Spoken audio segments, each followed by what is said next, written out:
Supporters from the environmental group Greenpeace have climbed onto the roof of British Prime Minister Rishi Sunak's house in Yorkshire and draped it in black fabric to protest against his government's energy policy. Mr. Sunak's office confirmed neither he nor his family were present at the house at the time. The Prime Minister and his family are currently on holiday in California. Britain adopted the target of reaching net zero carbon emissions by 2050 under former Prime Minister Theresa May in 2019. But campaigners have criticized the government's record in recent years. This week, Rishi Sunak announced an expansion of North Sea oil and gas drilling. Well, the Rise chief correspondent has been monitoring developments, and he joins me now live from London for more. Welcome to the show, John.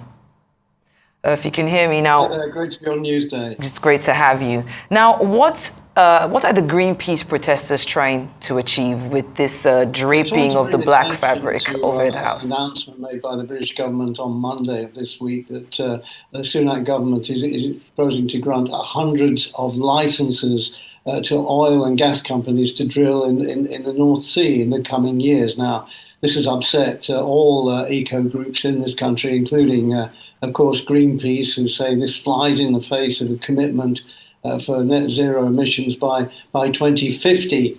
I've worked with Greenpeace as a journalist in the past. I've been tipped off they're doing stories.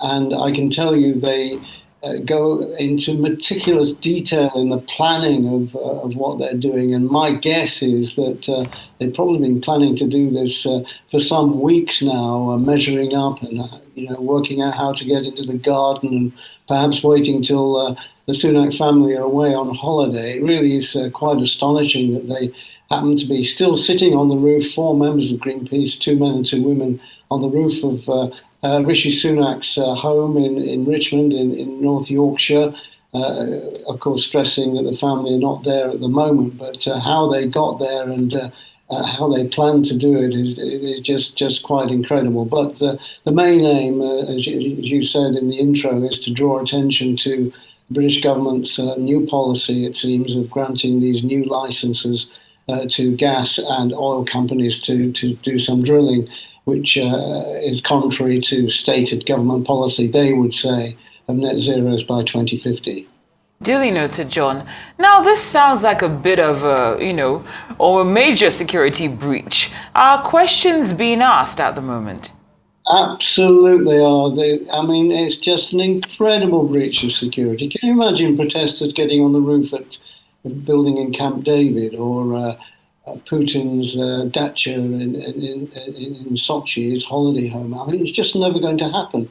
Rishi Sunak normally has around 17 close protection officers at any one time, a phalanx of MI5 agents, and also a large number of local cops. How on earth was it that these protesters could knock on his door, again, we stress the family away, knock on his door at 6 in the morning, climb up on the roof, and the police are not there until 8 o'clock, 2 hours later? Quite incredible. I mean, they could have been anybody. They could have been Putin agents. They could be any terrorist organization in the world. And it just makes a laughingstock of the whole security operation. And there will be calls from MPs today, I'm sure, to step up security. 6 MPs have been murdered in the UK since 1979, when Eri Neve was killed by the Irish Republican Army. The most recent being Sir David Amess, who was stabbed to death in 2021. I mean, security around MPs has to be looked at now, and the fact that they can get onto the Prime Minister's home in North Yorkshire is just, it's just quite incredible. Definitely very scary when you think about it.